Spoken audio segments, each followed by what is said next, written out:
Next हमारे पास जो है that is equation of plane, जो सेकंड टाइप मैंने बताई थी, equation of plane passing through one point, passing through one point and a perpendicular vector is given. Perpendicular vector हम लोगों को गिवन होता है और एक पॉइंट से पास होती है।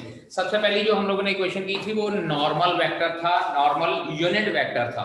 ये भी नॉर्मल वेक्टर होता है लेकिन ये नॉर्मल यूनिट वेक्टर नहीं होता। यूनिट वेक्टर में हम लोगों को पहले डायरेक्शन कोसाइंस फाइंड आउट करने पड़ते हैं, उसके बाद हम लोग सॉल्व करते हैं। लेकिन यहाँ पे हम लोगों को डायरेक्शन कोसाइन फाइंड आउट नहीं करने की जरूरत पड़ती, क्योंकि जो ये परपेंडिकुलर वेक्टर है इसके जो वेक्टर कंपोनेंट्स हैं उनको हम लोग डायरेक्शन रेशियोज कंसिडर करते हैं। ठीक है जी। लेट हमारे पास एक पॉइंट कैपिटल ए है, x1, y1 and z1, and capital n कोई वेक्टर है that is A I cap plus B J cap plus C K cap. ठीक है जी। यहाँ पे ए बी और सी हमारे पास डायरेक्शन रेशियोज होती हैं। x1 y1 z1 जो है वो हमारे पास क्या होता है, पॉइंट होता है जिसमें से पास करता है। ठीक है जी। दो इक्वेशंस होती हैं। First one is vector equation, vector equation of plane that will be equals to r vector minus a vector dot n vector, r vector minus a vector dot n vector, where r vector is any arbitrary direction। ठीक है जी, any arbitrary point है उसका direction हम लोगों को given होती है। तो अब अगर r वेक्टर हमारे पास, जनरली हम लोग r वेक्टर को कंसीडर करते हैं xi cap plus yj cap plus zk cap. ठीक है। तो उसके अकॉर्डिंगली अगर हम लोग इनमें वैल्यूज पुट करते हैं तो हमारे पास जो इक्वेशन बनती है that comes out to be xi cap plus yj cap plus zk cap, ये हमने r वेक्टर की वैल्यू पुट की है, minus x1i cap plus y1j cap plus z1k cap, ये हमने जो है हम लोगों को पॉइंट गिवन है वो पुट किया, dot ai cap plus bj cap plus C K cap is equals to 0। ये A I cap plus B J cap plus C K cap ये परपेंडिकुलर वेक्टर होता है। जनरली स्टूडेंट्स गलती कर देते हैं कि हम लोगों को परपेंडिकुलर वेक्टर गिवन है या यूनिट परपेंडिकुलर वेक्टर गिवन है। चेक करने का तरीका सिंपल ये है, अगर वेक्टर कंपोनेंट का सम 1 बन रहा है स्क्वायर का तो हम लोगों को यूनिट वेक्टर गिवन है। अगर वेक्टर कंपोनेंट का सम स्क्वायर का सम 1 नहीं बन रहा तो हम लोगों को वो वेक्टर दिया हुआ विद डायरेक्शन रेशियोज। ठीक है। अब कंबाइन करते हैं तो ये आता है x minus x1 into I cap plus y minus y1 into J cap plus z minus z1 into K cap dot यहाँ पे A I cap plus B J cap plus C K cap is equals to 0। ठीक है। So this is the vector equation जो हम लोगों को given होती है। यहाँ आप लोग यहाँ पे सिर्फ ए वेक्टर की वैल्यू पुट कर सकते हैं, एन वेक्टर की वैल्यू पुट कर सकते हैं and you can leave your answer as it is. इस तरह से इकट्ठा करने की जरूरत नहीं होती। अब इसके बाद सेकंड पार्ट है हमारे पास कार्टेशियन इक्वेशन। कार्टेशियन इक्वेशन में हमारे पास क्या होता है कि हम लोग आई जे के की टर्म्स नहीं लिखते, मतलब क्या है कि हम लोगों ने इनका डॉट प्रोडक्ट फाइंड आउट कर देना है, और जब डॉट प्रोडक्ट फाइंड आउट करते हैं it will come out to be a into x minus x1 plus b into x minus y minus y1 plus c into z minus z1 is equals to 0, and this is the required Cartesian equation of the plane. ठीक है जी। अब यहाँ पे मैंने small a, small b और small c direction ratios लिया हुआ है, लेकिन कई बुक्स में कैपिटल A, कैपिटल B और कैपिटल C ले लेते हैं, तो उसके अकॉर्डिंगली भी capital A into x minus x1 plus capital B into y minus y1 plus capital C into z minus z1 जो है इज इक्वल्स टू 0 हो जाता है, where capital A, capital B, capital C are the direction ratio. अब यहाँ पे एक चीज बहुत ध्यान रखने वाली बात है, बेटा ध्यान दीजिए इधर सभी लोग, x1, y1 और z1 क्योंकि ये पॉइंट है तो ये कांस्टेंट रहेंगे, लेकिन x, y और z ये हमारे पास वेरिएबल होते हैं। तो जब ये डायरेक्शन रेशियो अंदर मल्टीप्लाई होगी, a x के साथ मल्टीप्लाई होकर a x बन जाएगा, लेकिन a x1 के साथ मल्टीप्लाई होकर एक कांस्टेंट बनेगा। इसी तरह से b y1 के साथ मल्टीप्लाई होकर कांस्टेंट बनेगा, लेकिन b y के साथ जब मल्टीप्लाई होएगा as it is b y रहेगा। c z के साथ मल्टीप्लाई होएगा तो c z रहेगा, लेकिन c z1 के साथ मल्टीप्लाई होएगा तो कांस्टेंट रहेगा। तो इसका मतलब क्या है कि अगर हम लोगों को जो कार्टेशियन प्लेन की इक्वेशन इस फॉर्म में अगर नहीं गिवन है तो आप लोगों ने सिर्फ एक चीज याद रखनी है कि coefficients of x, y and z in the equation of plane will act as the direction ratio. Let us suppose मैं कहता हूं मेरे पास एक प्लेन की इक्वेशन है 2x + y - z = 5 या -5 कंसीडर कर लेते हैं। अब मैं आप लोगों को ये कहता हूं कि मुझे इसमें से डायरेक्शन रेशियोज प्लेन के फाइंड आउट करने हैं। What will be the direction ratios? Coefficients of x, y and z। Direction ratio क्या हो जाएगा? 2 1 -1। ठीक है जी। और इसके बाद अगर हम लोग इनके मैग्नीट्यूड के साथ डिवाइड कर देंगे डायरेक्शन रेशियोज के मैग्नीट्यूड के साथ, तो हमारे पास डायरेक्शन कोसाइन बन जाएगी और ये प्लेन हमारे पास जो है normal perpendicular vector unit vector की फॉर्म में बन जाएगा। फिलहाल जो ये प्लेन की इक्वेशन है वो ये है equation of plane passing through one point and perpendicular vector. लेकिन अगर मैं इनको डायरेक्शन कोसाइन में कन्वर्ट कर दूंगा तो मेरे पास क्या बनेगी? नॉर्मल यूनिट वेक्टर की फॉर्म में जो प्लेन की इक्वेशन बनेगी, जो हम लोगों ने सबसे पहले फाइंड आउट की थी। ठीक है जी। नेक्स्ट टाइप जो है equation of plane is equation of plane passing through 3 non collinear points. उस दिन मैंने बताया था कि प्लेन की इक्वेशन फाइंड आउट करने के लिए हमारे पास 3 कंडीशन होनी चाहिए। 2 कंडीशंस के अकॉर्डिंगली प्लेन की इक्वेशन मैंने आपको बता दी है। Now this is the third condition कि अगर आपके पास 3 नॉन कोलिनियर पॉइंट्स दिए हों। लेट अस सपोज कि जो 3 नॉन कोलिनियर पॉइंट्स हैं उनके पोजीशन वेक्टर है x1 i cap plus y1 j cap plus z1 k cap. Similarly second point उसके position vector b vector is equals to x2 i cap plus y2 j cap plus z2 k cap, and then third one c vector is equals to x3 i cap plus y3 j cap plus z3 k cap। अगर हम लोगों के पास ये 3 position vectors हैं, points हैं जिनके position vector with respect to origin x1 y1 z1 x2 y2 z2 and x3 y3 z3 given है, then equation of plane A part vector equation of plane की वेक्टर इक्वेशन क्या हो जाएगी? That will be equals to r vector minus a vector dot b vector minus a vector cross c vector minus a vector is equals to 0। r vector minus a vector dot b vector minus a vector cross c vector minus a vector. अब जरा एक चीज ध्यान दीजिए इधर बेटा जी, पिछले मैंने इक्वेशन बताई थी r vector minus a vector dot n vector is equals to 0। ये चीज भी वही चीज बनती है। यहाँ पे देखिए दिस इज फर्स्ट पॉइंट, ये फर्स्ट पॉइंट है। नाउ ये कैपिटल N मैंने क्या बताया था? Perpendicular vector. अगर हम लोग 2 वेक्टर्स का क्रॉस प्रोडक्ट लेते हैं तो मेरे पास क्या आता है? वो परपेंडिकुलर वेक्टर ही आता है। याद कीजिए जब हम लोगों ने वेक्टर्स के केस में किया था, cross product means third vector which is perpendicular to both vector. अब दूसरी बात, यहाँ पे जो कैपिटल N है ये डायरेक्शन रेशियोज होने चाहिए। ये भी चेक कीजिए, x2 - x1 y2 - y1 z2 - z1 मैंने डायरेक्शन रेशियो बताई है। सिमिलरली ये भी एक तरह से x2 - x1 y2 - y1 z2 - z1 है, ये भी डायरेक्शन रेशियोज है। तो डायरेक्शन रेशियोज का क्रॉस प्रोडक्ट हमारे पास फिर से परपेंडिकुलर वेक्टर आता है। मींस टू से कि सारी की सारी जो तीनों इक्वेशंस हैं प्लेन की, वो सारी approximately you can say that same है। So this is the vector equation of the plane. इसके बाद नेक्स्ट बी पार्ट आता है हमारे पास कार्टेशियन इक्वेशन।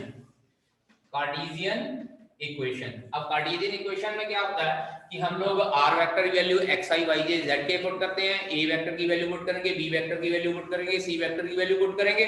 बहुत लेंथी प्रोसीजर हो जाता है। डायरेक्टली मैं लिख रहा हूं this is x - x1 y - y1 z - z1। After that अब यहाँ पे देखिए ये x - x1 y - y1 z - z1 ये है r vector minus a vector. ठीक है जी। अब ये b माइनस a क्या हो जाएगा? x2 - x1, so it will B x2 - x1 y2 - y1 z2 - z1 and this is x3 - x1, this is x3 - x1 y3 - y1 z3 - z1 and this should be equals to 0। और ये हम लोगों ने determinant find out करना है। जब हम लोग ये डिटर्मिनेंट फाइंड आउट कर लेते हैं तो हमारे पास Cartesian equation of plane directly आ जाती है। अंडरस्टैंड? चेक कीजिए x2 - x1 y2 - y1 z2 - z1 again direction ratios. Similarly जो थर्ड रो है वो भी डायरेक्शन रेशियो को रिप्रेजेंट करती है। ठीक है बेटा जी। Fourth part intercept form of equation of plane. Plane की इक्वेशन इंटरसेप्ट फॉर्म है बेटा कि जैसे स्ट्रेट लाइन की इक्वेशन होती है इंटरसेप्ट फॉर्म में। स्ट्रेट लाइन इंटरसेप्ट फॉर्म में का मतलब क्या होता है कि स्ट्रेट लाइन एक्स एक्सिस और वाई एक्सिस को कहाँ पे कट करती है, वो उसके इंटरसेप्ट्स कहलाते हैं, ओरिजिन से डिस्टेंस। इसी तरह से हमारा जो प्लेन है वो प्लेन सरफेस 3 डायमेंशनल ज्योमेट्री में तीनों ही मतलब एक्सिस को कट करता है, और जब तीनों एक्सिस को कट करता है तो वो एक्स एक्सिस को, वाई एक्सिस और जेड एक्सिस को कहाँ पे कट करता है, that is the equation of plane in intercept form. Let us consider let the plane intersects x, y and z axis at points a0, 0, 0, b0 and 0, 0, c respectively। इन तीनों axis को ये points पे cut करता है। Natural सी बात है, x axis के ऊपर पॉइंट x, 0, 0 की फॉर्म होएगा, y एक्सिस के ऊपर पॉइंट 0, y, 0 की फॉर्म में होगा, और z एक्सिस के ऊपर 0, 0, c की फॉर्म में होगा। So equation of plane will be, it implies equation of plane, plane की इक्वेशन हमारे पास क्या हो जाएगी, x over a plus y over b plus z over c is equals to 1। याद कीजिएगा राइट हैंड साइड पे हमेशा 1 होना चाहिए और x, y और z के बीच में प्लस का साइन होना चाहिए। अगर कहीं माइनस में हो जाता है, क्वेश्चन आ जाता होता 1 मार्क में या 2 मार्क्स में, convert the given equation of plane in intercept form. ये याद रखना है, x, y, z के कोफिशिएंट प्लस पे होने चाहिए और राइट हैंड साइड पे हमेशा पॉजिटिव 1 होना चाहिए। अगर कहीं बीच में माइनस का साइन होएगा तो वो माइनस का साइन हम लोग नीचे की तरफ ले जाते हैं so that a, b, c की वैल्यू नेगेटिव हो जाए। दैट डजंट मैटर, सिर्फ ये है कि x, y, z के कोफिशिएंट प्लस 1 होने चाहिए और राइट हैंड साइड पे हमारे पास 1 होना चाहिए और वो भी पॉजिटिव। ठीक है जी। नेक्स्ट हमारे पास आ जाती है equation of plane, fifth part, equation of plane through intersection of two planes. Intersection of two planes, दो प्लेन के बीच में अगर इंटरसेक्शन हो रहा है तो उस इंटरसेक्शन से पास होने वाले प्लेन की इक्वेशन फाइंड आउट करनी है। याद रखिएगा, अगर हमारे पास लेट अस सपोज ये एक प्लेन है, प्लेन सरफेस, और दूसरा प्लेन सरफेस इस तरह से है, ये आपस में इंटरसेक्ट कर रहे हैं, तो तीसरा प्लेन जो है वो यहां से कहीं से पास होगा और चेक कीजिए ये एक स्ट्रेट लाइन होगी हमारे पास। ठीक है, जैसे प्लस 1 क्लास में हम लोगों ने पढ़ी थी equation of straight line passing through intersection of two straight line, first line की equation plus lambda time second line की इक्वेशन। सिमिलरली प्लेन की इक्वेशन भी इसी तरह से होती है, फर्स्ट प्लेन की equation plus lambda time second plane की इक्वेशन। इसमें कहीं हम लोगों को ये नहीं कहा होता कि कार्टेशियन इक्वेशन या वेक्टर इक्वेशन फाइंड आउट करनी है। हम लोग जनरली क्या करते हैं, जो भी इक्वेशन गिवन होगी उसको पहले हम लोग उसमें कन्वर्ट कर लेंगे कार्टेशियन इक्वेशन में, उसके बाद फिर हम लोग प्लेन की इक्वेशन फाइंड आउट कर सकते हैं। Let equations of two planes, दो प्लेन्स की इक्वेशन, मैं कार्टेशियन इक्वेशन ही लिख रहा हूं, ax1 plus by1 plus cz1 plus d1 is equals to 0। ठीक है जी। सेकंड प्लेन की इक्वेशन है ax2 plus by2 plus cz2 plus d2 is equals to 0। ये दो प्लेन्स की इक्वेशन है। अगर इनमें से इंटरसेक्ट करने वाला तीसरे प्लेन की इक्वेशन फाइंड आउट करनी है, जनरली यहाँ पे प्लस डी या माइनस डी हो जाए, दैट डजंट मैटर, ये हमारे पास कांस्टेंट होता है। तो equation of plane passing through intersection, passing through intersection, इनके इंटरसेक्शन में से पास होने वाले प्लेन की इक्वेशन क्या हो जाएगी, फर्स्ट प्लेन यानी कि ax1 plus by1 plus cz1 plus d1 plus lambda time ax2 plus bx2 plus cz2 या by2 आना है plus d2 is equals to 0। अब कई बुक्स में क्या होता है कि बेटा जो ये d1 है इसको उन्होंने माइनस d1 से लिखा होता है और जो ये d2 है इसको माइनस d2 लिखा होता है। ठीक है, दैट डजंट मैटर कि आपका प्लस का साइन आ रहा है या माइनस का साइन आ रहा है, जो साइन होगा उसके अकॉर्डिंगली हम लोग यहाँ पे साइन लगा देते हैं। Understand? First plane plus lambda time second plane, उसके बाद जो कंडीशन हम लोगों को गिवन होगी वो कंडीशन अप्लाई करने के बाद हम लोग equation of plane find out कर सकते हैं। ठीक है जी। कोप्लेनरिटी ऑफ टू लाइंस, कि हम लोगों को दो लाइंस गिवन हैं, हम लोगों ने चेक करना कि वो दोनों लाइनें एक ही प्लेन सरफेस के ऊपर लाई कर रही हैं या नहीं कर रही हैं। चेक कीजिए, r vector is equals to a1 vector plus lambda times b1 vector and r vector is equals to a2 vector plus lambda time b2 vector. This was the equation. या लैम्डा की बजाय हम लोग यहाँ पे mu लिख लेते हैं, something another constant, mu times b2 vector. हम लोगों ने ये चेक करना कि ये दोनों लाइनें एक ही प्लेन के ऊपर लाई करती हैं या नहीं करती हैं। तो वेक्टर कंडीशन, वेक्टर कंडीशन मतलब क्या है कि वेक्टर्स के अकॉर्डिंगली अगर हम लोगों को वेक्टर इक्वेशन दी हुई है तो हम लोगों ने किस तरह से चेक करना है, a2 vector minus a1 vector dot b1 vector cross b2 vector should be equals to 0। मतलब क्या है, दोनों लाइनों के पॉइंट्स का डिफरेंस ले लेना और डायरेक्शन रेशियोज का क्रॉस प्रोडक्ट फाइंड आउट करना और दोनों का आंसर का डॉट प्रोडक्ट चेक करना। अगर डॉट प्रोडक्ट 0 आता है then the two lines are coplanar, otherwise the two lines are non coplanar. और उसके बाद Cartesian condition, Cartesian condition check कीजिए, यही वेक्टर इक्वेशन से ही या वेक्टर कंडीशन से ही बन सकती है। पहले क्या लिखा हुआ है a2 माइनस a1, तो यानी कि जो वेक्टर कार्टेशियन कंडीशन क्या हो जाएगी, x2 minus x1 y2 minus y1 z2 minus z1। उसके बाद b1 cross b2, b1 b2 क्या थे हमारे पास डायरेक्शन रेशियो, तो हम लोग यहाँ पे डायरेक्शन रेशियोज लिखेंगे a1 b1 c1 a2 b2 c2 और इसका determinant, if this determinant is equals to 0 then the two lines are coplanar, otherwise the two lines are non coplanar. ठीक है जी। और लास्ट टॉपिक इसका है हमारे पास distance of a point, distance of a point from plane, plane से किसी पॉइंट का डिस्टेंस। और यहां से डिस्टेंस का मीनिंग है बेटा जी परपेंडिकुलर डिस्टेंस। परपेंडिकुलर डिस्टेंस हम लोगों ने चेक करना है, जैसे स्ट्रेट लाइन की इक्वेशन में हम लोगों ने परपेंडिकुलर डिस्टेंस फाइंड आउट किया था, सेम फार्मूला यहां पे है।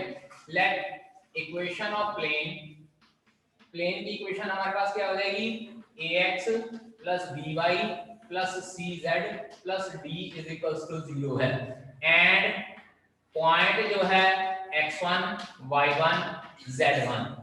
तो ऐसे करते हैं, यहाँ जो स्मॉल डी इसको मैं कैपिटल डी लिख देता हूं क्योंकि स्मॉल डी से मैं डिस्टेंस को डिनोट करूंगा।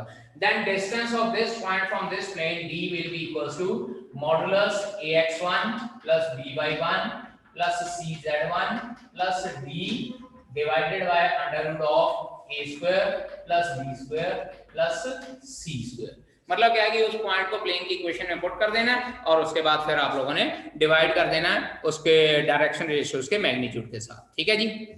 We are going to start from the very first question. In each of the following cases, determine the direction cosines of the normal to the plane and the distance from the origin. बेटा जी direction cosines और distance from the हम लोगों को origin पूछा हुआ है। Simple plane की equation दी हुई है। Let us start from the B part firstly. पहले मैं बी पार्ट करता हूं, उसके बाद फिर बाकी पार्ट आप लोग कर सकते हैं। First question B part, equation of plane is x plus y plus z is equals to 1। बेटा जी हम लोगों को ये कहा डायरेक्शन कोसाइंस और नॉर्मल और डिस्टेंस फ्रॉम ओरिजिन। मतलब क्या है कि मुझे ये फाइंड आउट करना है r vector dot n cap is equals to d। एक तो ये यूनिट वेक्टर फाइंड आउट करना है और एक ये d फाइंड आउट करना है। अब यूनिट वेक्टर में के लिए मेरे पास जो x y z के कोफिशिएंट डायरेक्शन कोसाइंस होने चाहिए। चेक कीजिए यहाँ पे डायरेक्शन कोसाइंस नहीं गिवन है। क्यों? क्योंकि इनके कोफिशिएंट का स्क्वायर करता हूं तो मेरे पास अंडर रूट 3 आता है, स्क्वायर करके ऐड करने के 1 नहीं आता ना। इट मींस ये डायरेक्शन रेशियोज गिवन है। तो डायरेक्शन कोसाइन बनाने के लिए क्या करना होगा, डिवाइड बोथ साइड्स बाय, हाँ जी चेक कीजिए, अंडर रूट 1 का स्क्वायर प्लस 1 का स्क्वायर प्लस 1 का square, that is under root 3 के साथ दोनों साइड पे डिवाइड करना है। इट एम्प्लाइज जो ये इक्वेशन बनती है 1 by root 3 x plus 1 by root 3 y plus 1 by root 3 z is equals to 1 by root 3, which is normal form of equation of plane, normal form of equation of plane। प्लेन की normal form है with DC's, DC's मतलब direction cosines 1 by root 3, 1 by root 3, 1 by root 3 and d is equals to 1/√3। d क्या है? Perpendicular distance from origin. Understand? सबसे पहले आप लोगों ने ये चेक करना कि आपका ये डायरेक्शन रेशियो गिवन है कि डायरेक्शन कोसाइन। उसके बाद अगर डायरेक्शन रेशियो गिवन है तो पहले उसको डायरेक्शन कोसाइन में कन्वर्ट कीजिए and then find out the required thing. अब इसी चीज की तरह चेक कीजिए, एक मेरे पास d पार्ट है, d पार्ट में 5y plus 8 is equals to 0 लिखा हुआ है। Equation of plane is 5y plus 8। Check कीजिए, it implies 0x plus 5y plus 0z is equals to -8। ठीक है जी, it will become equals to 0x plus 5y plus 0z is equals to 8। पता जी मैंने minus क्यों किया? जो normal form है वो राइट हैंड साइड पे डिस्टेंस कर रही है, जो दूसरी फॉर्म्स हैं उसमें d एक कांस्टेंट होता है, वो डिस्टेंस नहीं होता।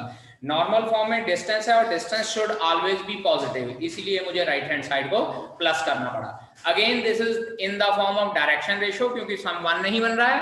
इट एम्प्लाइज, अब यहाँ पे देखिए क्या कर रहा हूँ, 0x minus y plus 0z is equals to 8/5। Check कीजिए, मैंने 5 से डिवाइड कर दिया, तो अब मेरे पास ये डायरेक्ट डायरेक्शन कोसाइन बन गया। चेक करो जरा, यहाँ पे सम 1 बन गया मेरे पास।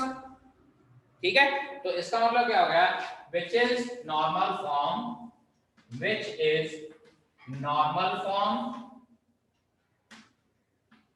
with direction cosines।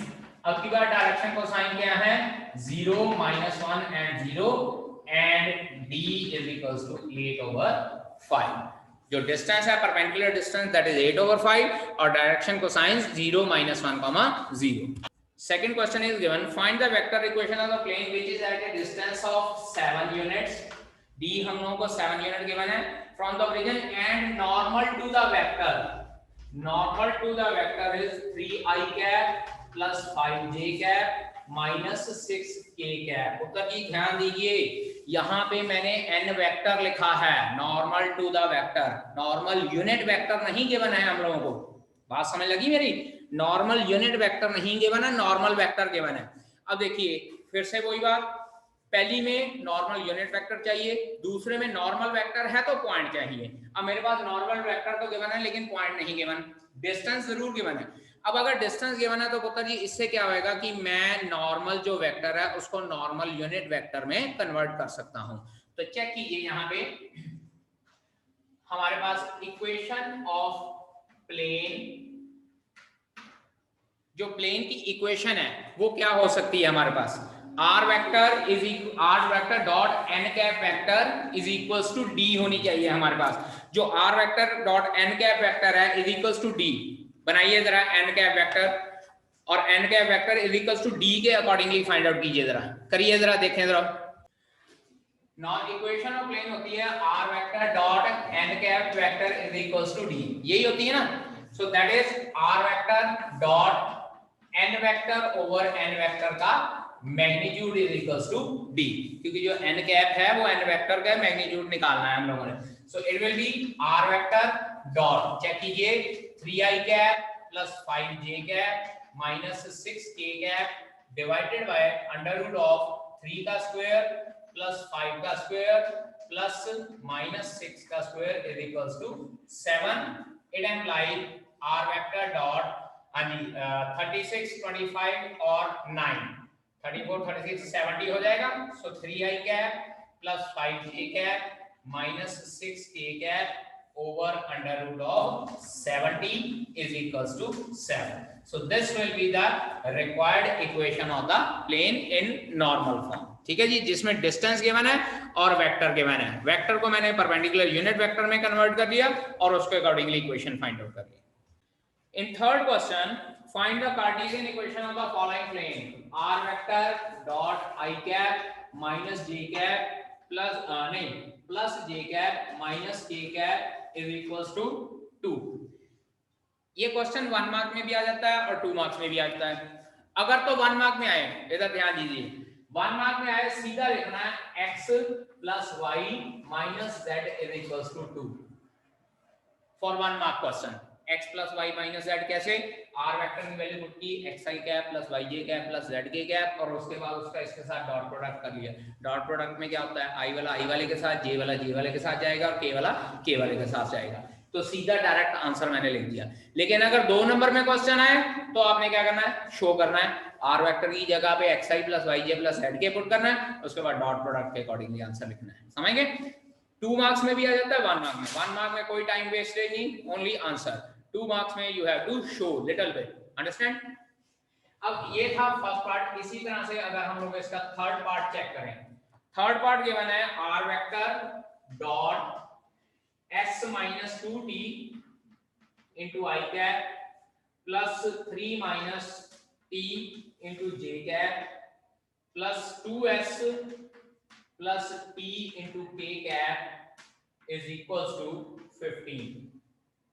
हाँ जी, what will be the answer? अगर 1 मार्क में क्वेश्चन आए, कुछ नहीं करना, सिंपली x y z इनके साथ मल्टीप्लाई कर देना है। क्या हो जाएगा, x into s minus 2t plus y into 3 minus यहाँ पे t था बेटा, 3 minus t plus z into 2s plus t is equals to 15 and that will be the required Cartesian equation of the plane।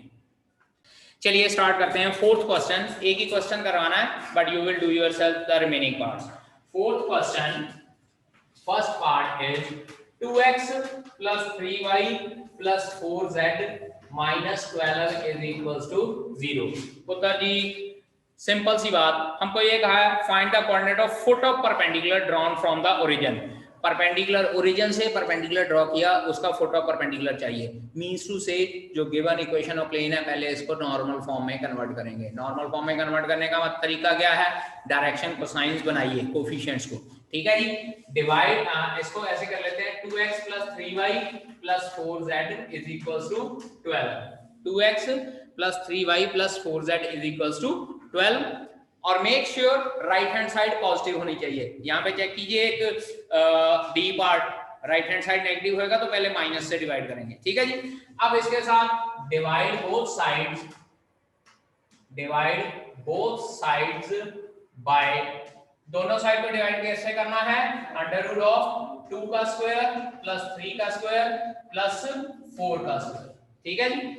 Divide both side by under root of 2 का square, 3 का square plus 4 का square, 16 plus 9 plus 4 under root 29, ठीक है जी। Under root 29 के साथ divide करेंगे 2 over under root 29 x plus 3 over under root 29 y plus 4 over under root 29 z is equals to 12 over under root 29, ठीक है जी।